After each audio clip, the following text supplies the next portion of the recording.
السلام علیکم ورحمۃ اللہ وبرکاتہ۔ صحیح بخاری حدیث نمبر 91۔ ایک شخص عمیر یا بلال نے رسول اللہ صلی اللہ تعالیٰ علیہ وآلہ وسلم سے پڑی ہوئی چیز کے بارے میں دریافت کیا۔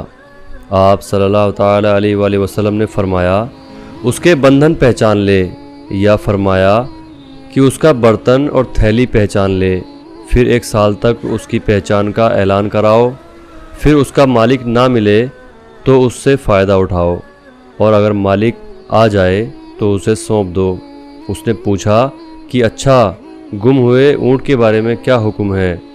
آپ صلی اللہ تعالیٰ علیہ وآلہ وسلم کو اس قدر غصہ آ گیا کہ رخسار مبارک سرخ ہو گئے، یا راوی نے یہ کہا کہ آپ کا چہرہ سرخ ہو گیا۔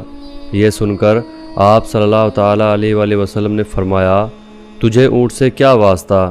اس کے ساتھ خود اس کی مشک ہے اور اس کے پاؤں میں سم ہے، وہ خود پانی پر پہنچے گا اور خود پی لے گا اور خود پیڑ پر چرے گا، اس لیے اسے چھوڑ دو یہاں تک کہ اس کا مالک مل جائے۔